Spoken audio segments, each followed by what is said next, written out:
You believe people with narcissism move on quickly, that they just throw you away and forget, correct? No, that idea is a story we invent to understand the mess they create. The real situation is much more disturbing. There are some specific people they cannot get out of their heads, individuals who stay in their thoughts long after the mind games are over. In this talk, I will show you the reason. Why do these people become focused on a special, rare kind of person and not just anyone? What is it about that person that makes them truly unable to release them? When this conversation is done, you will know the secret mind game that catches both the narcissist and the person they target, and how ending that game can make you completely free. You know, people often assume that narcissists are obsessed with weakness, that they feed on those who are broken, nervous, or easily controlled. And to some extent, that is correct in the beginning. They are attracted to those who are simple to manipulate because having control gives them the false idea of being better than others. But that is not who they remain focused on. That is not the person they cannot stop thinking about at 3 a.m.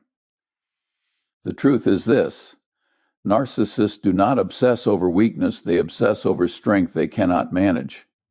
Think about that for a moment. The self-image of every narcissist is built like a stack of cards, delicate, shaky, and desperately needing to look strong.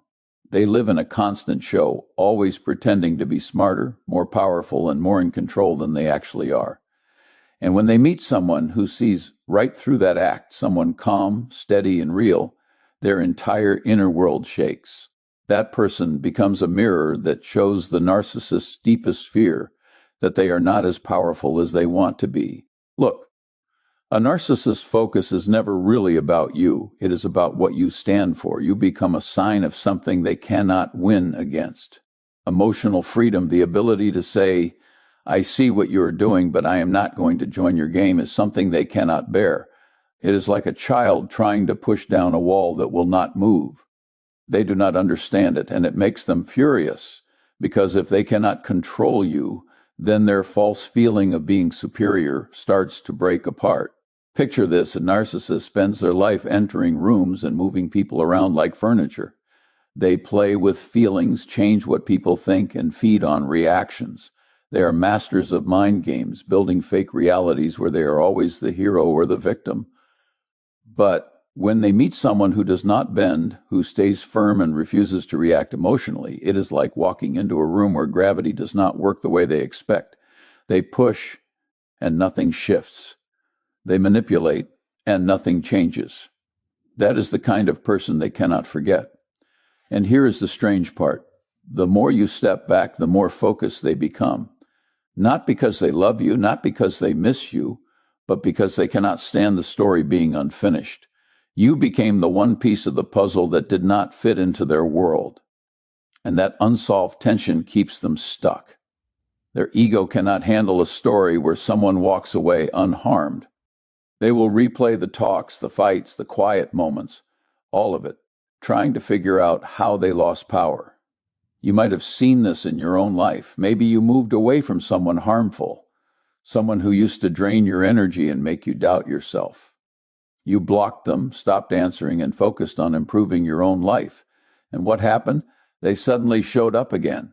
They texted, called, maybe even said sorry, but it was not true regret. It was the sound of a person trying to get control back. Because the moment you stopped feeding their illusion, you became the one thing they could not manipulate. And that is what makes you impossible for them to forget. Strength, you see, draws attention, especially to those who feel weak inside. Narcissists are drawn to strong personalities like moths to a lamp. They are pulled to the light, but they cannot handle the heat. They want to own your strength, but deep down they fear it will show their weakness. So they try to dim your light, confuse you, and make you question your own truth. But the more you stay true to yourself, the brighter that light becomes, and the more it burns their false image. This is why the most powerful thing you can do when dealing with a narcissist is to stay calm, steady, and clear. You do not have to argue with them. You do not have to explain yourself. You simply have to not break. That is what they cannot deal with, because their whole plan relies on you losing emotional control. The moment you refuse to be part of their mess, you win. And the narcissist, though they will never admit it, knows they have met their match. So, if you have ever been targeted by a narcissist and you have walked away stronger, understand this. You have done something amazing. You have broken a mental cycle that most people never escape. You have taught yourself that you cannot be owned, controlled, or lessened. And that kind of power, once seen, is impossible to forget. Remember, it is not your job to be liked by the narcissist. It is your job to see them clearly and to stay true to who you are, because that is the kind of power that not only keeps you safe, it changes you. It is the power every narcissist fears and the one they can never truly let go of. You know, one of the biggest misunderstandings about narcissists is that they are obsessed with people who give them everything they want. Constant attention, praise, giving in to them. But the truth is much stranger. The person a narcissist stays focused on is not the one who always agrees. It is the one who stops, the one who sets limits, the one who finally says no more. That is the person who lives in their head without paying rent. You see, narcissists survive by controlling emotional energy. They pull people into their world through guilt, mind games, or charm, whatever works. And as long as you react, as long as you keep explaining, defending, or saying sorry, they stay in charge. But the moment you stop reacting, when you draw a line and stand behind it, something breaks inside them because you have just broken the main rule of their game. Never take your power back. A narcissist's need for control is not minor, it is everything to them. Their whole identity depends on it. So when you set a limit, you are not just saying, do not speak to me that way. You are actually shaking the base of their entire mind structure. You are showing them that their dominance is not complete. And that scares them more than anything. I've seen this pattern happen many times. A person spends years walking carefully around someone harmful, trying to keep the peace, trying not to cause another outburst. They think that by being understanding or forgiving, they will earn respect. But you do not earn respect from a narcissist by giving in. You earn their obsession by fighting back. The moment you decide, I will not be part of this craziness anymore, you become the person they cannot forget. Let me give you an example. Imagine a narcissist as a puppet master standing over a stage. They pull strings and the people in their life dance. The strings are emotional triggers, guilt, fear, duty, and for a long time you dance. You respond to every small attack, every silent treatment, every fake apology. But then one day something inside you snaps. You stop moving. You cut the strings. You walk off the stage. For the narcissist, that is unimaginable because suddenly they are left standing there holding slack strings, realizing they no longer have power over you. And that realization does not disappear. It stays with them. That is why they come back. That is why after months or even years, they reappear with a message, a call, a memory, something that tries to pull on your feelings. It is not love. It is not connection. It is desperation. They want to see if the strings still work. But when you have created limits, when you have learned that peace is not something they can give or take away, they find out the strings have been burned. And that discovery makes them angry, but it also solidifies their obsession. There is something deeply meaningful about limits. When you set one, you announce to the world and to yourself that you have worth. You are not just someone to be used or controlled. You are an independent person able to say, this is where I stop and where you do not enter. That action, that statement of self-worth is the exact opposite of what the narcissist needs. They crave unclear lines, confusion, reliance. A person with limits represents order, truth, and narcissists are allergic to both.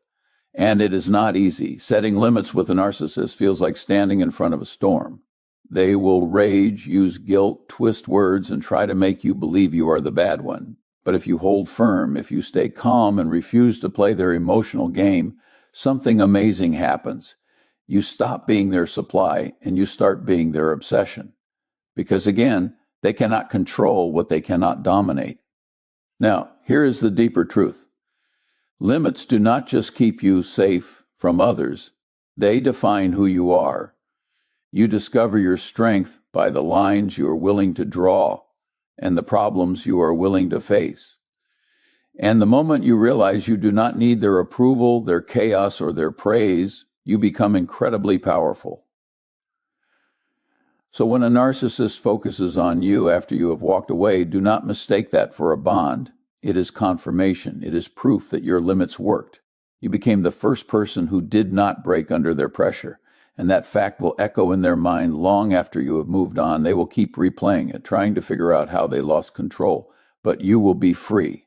Remember, you are not here to teach a narcissist a lesson. You are here to learn your own. You are here to find out that strength does not yell. It stands quietly and says enough.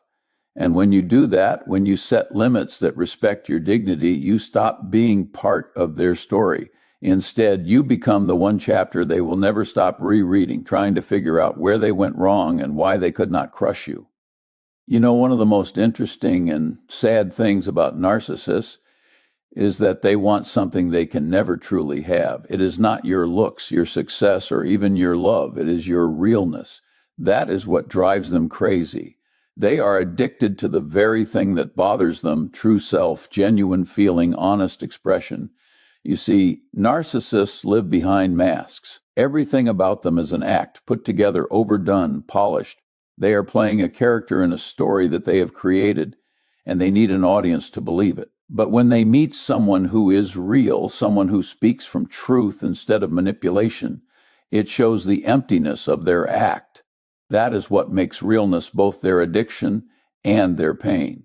Most people do not realize how rare realness actually is. Being real means you are not acting. You are not changing yourself to please others. You are not pretending to be something that fits someone else's story. You are standing in reality, even when it is awkward, even when it means you lose approval.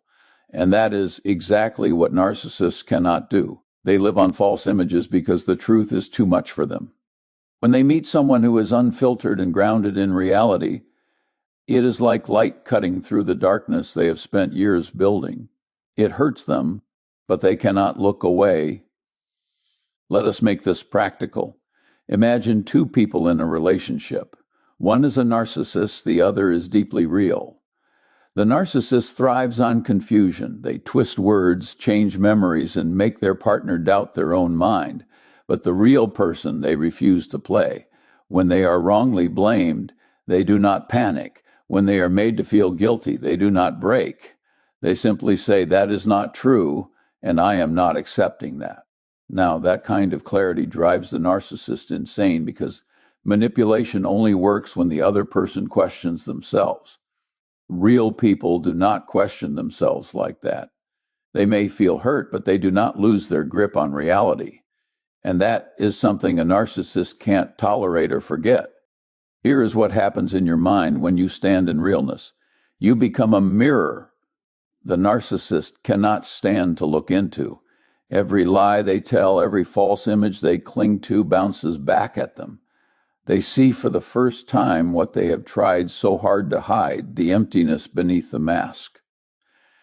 And that is why they become obsessed, because deep down they crave what you have, the ability to be real.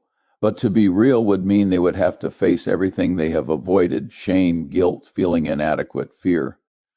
That is a kind of death to the narcissistic ego. I often tell people your realness is not just power, it is your defense.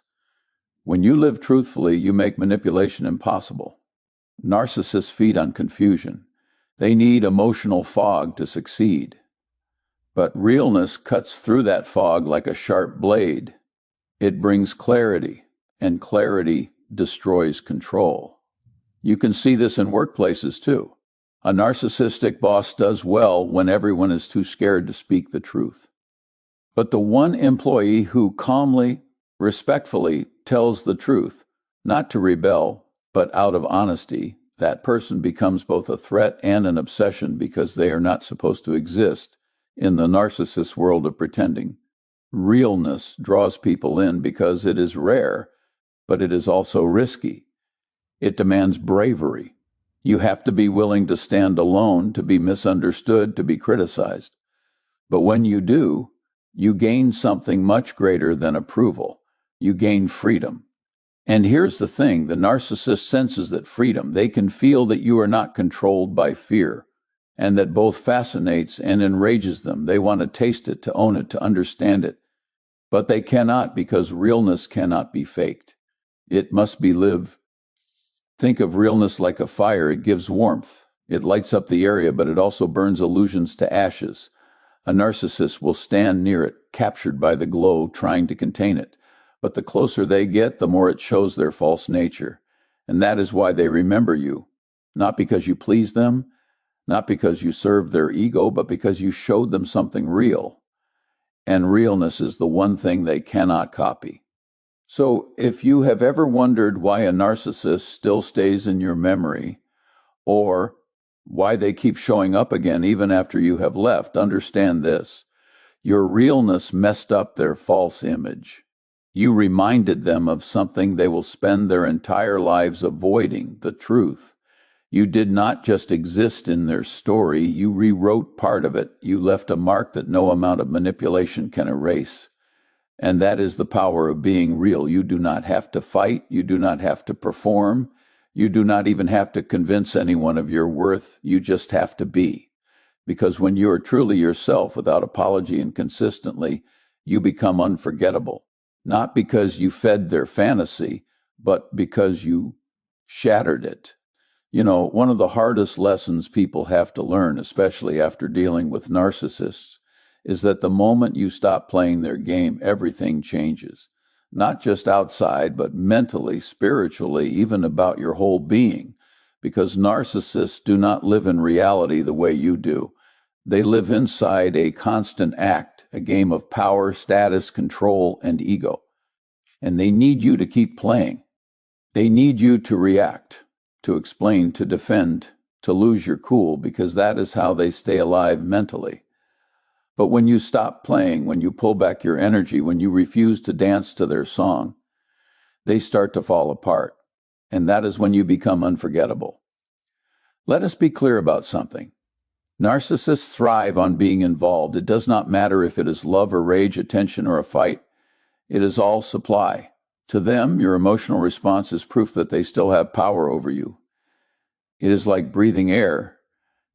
And when you stop responding, they choke. But here is the strange part. Instead of letting go, they often become even more obsessed. Why? Because the silence shows them something they cannot stand, the truth that their power was never real. You see, a narcissist's world is built on control. They change reality to stay on top. They twist your feelings until you cannot tell whether you are the problem or they are. But once you stop playing their game, their entire mental structure starts to fall apart. It is like taking a puppet's strings and cutting them all at once. They cannot move anymore.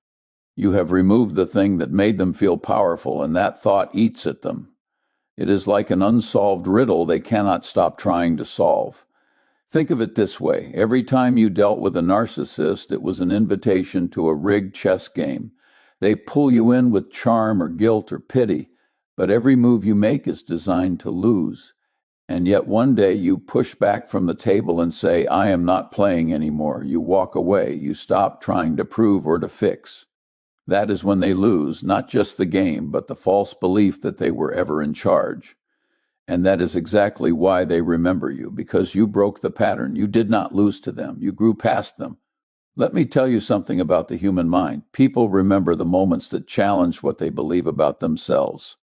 And for narcissists, that is exactly what you do when you refuse to play. You force them to face an unbearable idea that they are not as powerful, as special, or as dominant as they think. You stand for the moment they could not manipulate reality as they wanted. And because they cannot stand stories that end badly for them, they replay that one over and over in their minds. But let us not make this sound too nice. This is not easy. When you stop playing the narcissist game, they will test you. They will try to anger you with silence, tempt you with pity, lure you with old memories.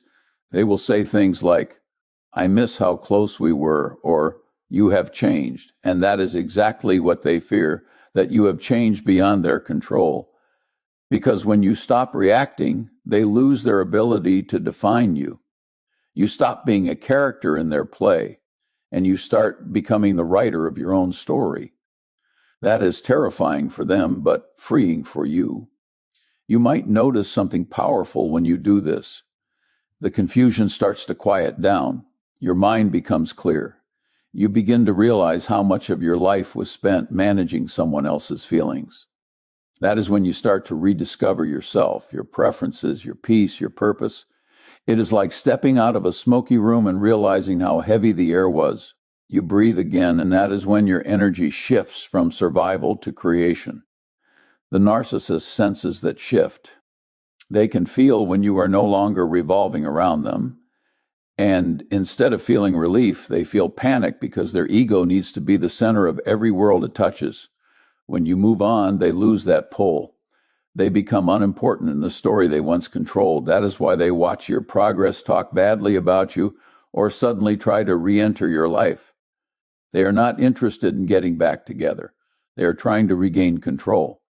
But what they do not understand is that the game is already finished. You have moved past it. There is amazing power in walking away, not out of anger, but out of clarity.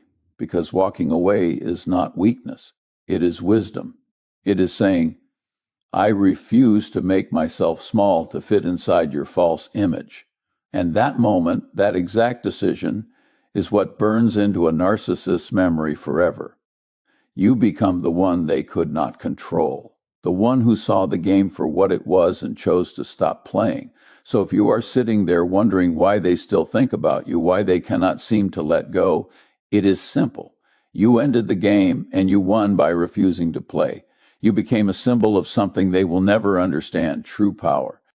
Power that does not control, does not manipulate, does not need to win. It simply exists. And that is the kind of power narcissists spend their entire lives chasing, but never truly find.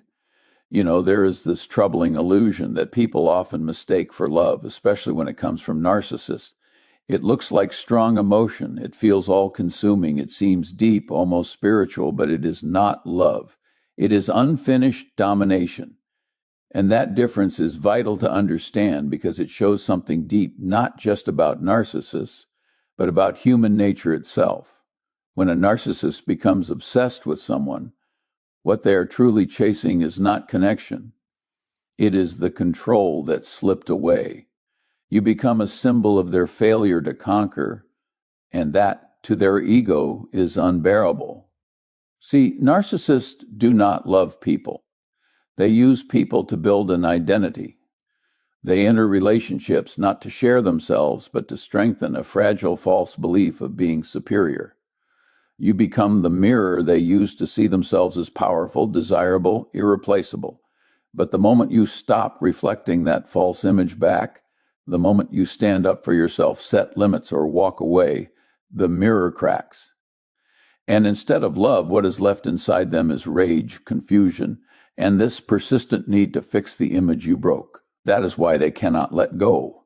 Not because they care, but because they need to win a game you have already stopped playing. It is a hard thing to see when you are in it, because narcissists can copy love so convincingly. They know the language, the actions, the intensity. They flood you with attention. What people now call love bombing. They praise you, put you on a platform, tell you you're different, you are special, and in that moment it feels real. But it is not about you. It is about what you represent. You are a source of emotional supply, admiration, praise, excitement, and they feed on that energy like air. Once you stop giving it, the illusion collapses, and that is when their love changes into obsession. Let me explain this with a story. Imagine a child building a sand castle by the ocean. They work on it all day, proud, possessive, completely focused. Then, when the tide comes in and washes it away, the child does not mourn the castle. They rage at the water. They scream, they cry, they stomp. Why? Because the destruction reminds them of how powerless they actually are. That is the narcissist's mind. When you leave, when you say no, when you reclaim your peace, you are the tide that reminds them of reality. And instead of accepting it, they become obsessed with rebuilding the false image. I have seen this many times in therapy and in life. Someone leaves a narcissist thinking the story is over, and suddenly the narcissist begins the hoovering phase. They reappear with apologies, promises, tears, but it is not personal growth, it is a plan they are trying to finish, the domination they could not complete. They need to know that you can still be pulled back, that their control still works. Because if you move on and heal, if you truly break free, it forces them to confront the one truth they cannot stand, that their power over others is temporary and their false self is weak. When you understand that, everything changes. You stop asking, did they ever love me? And start asking, why did I believe that was love? And that is where real strength begins, when you take responsibility for your own limits, your own worth, your own healing. Because the narcissist's obsession is not a compliment. It is a confession of weakness. It is proof that you escaped a system designed to consume you. Think about it like this. Real love is recognizing each other equally. It is when two people look at each other and say, I see you, and I still choose you. But narcissistic obsession is one-sided ownership. It says, I own you, I define you, you exist to prove I am right. That is not connection. That is tyranny hidden as affection. And when you refuse to be part of that, you become unforgettable, not because they value you, but because you represent what they could never achieve, genuine emotional closeness. Strange thing is, narcissists spend their lives chasing control to avoid vulnerability. But love, real love, requires vulnerability. It requires the courage to be seen without the mask, to risk rejection, to open your soul to another human being. They cannot do that. So instead, they dominate. And when domination fails, they focus completely. Because your refusal to submit shows the emptiness behind their performance. So if you have ever found yourself wondering why the narcissist still watches, still talks, still reappears, it is not because there is some deep, unfinished love story between you. It is because there is an unfinished power struggle in their mind. You walked away before they could win, and they cannot rewrite that ending. And that is why your silence, your lack of interest is so powerful. It is the one thing they cannot manipulate. In the end, your freedom is their pain. But it is also your proof of growth. Because breaking free from a narcissist is not just escaping a person. It is escaping a harmful pattern. It is reclaiming your ability to love, to trust, to live without fear. And that is the kind of victory that does not need revenge, does not need validation, does not need to prove anything. It simply exists. So what does all of this really mean? It means that obsession, when it comes from a narcissist, is not proof of your importance. It is proof of your strength. It means that the very thing they cannot stop thinking about is not your weakness, but your freedom. They do not long for who you were in their story. They ache for the control they lost when you stopped being a character in their play. And that is the great irony of all of this. You win by refusing to compete. You rise by not getting involved. You heal by stepping entirely outside of their false image. You see, every narcissist you have ever met was in a sense a mirror, a twisted one. And when you finally stopped looking into it for approval, you saw yourself clearly, maybe for the first time. That is what transformation looks like. That is what strength truly is. To stand in the aftermath of manipulation and still choose honesty, still choose peace, still choose truth. So let me ask you, and I want you to really think about this. Where in your life are you still playing someone else's game? Where are you still allowing another person's approval or fear or silence to define who you are? Because the moment you see it and the moment you decide to stop participating, everything changes. That is when you step out of their control and into your own life. If this message speaks to you, if it challenged you or reminded you of your own strength, I want you to subscribe, to share this with someone who needs it, and to leave a comment below. Tell me about your experience. Tell me how you broke free, because your story might be the mirror someone else needs to finally see their own truth. And that is how change begins.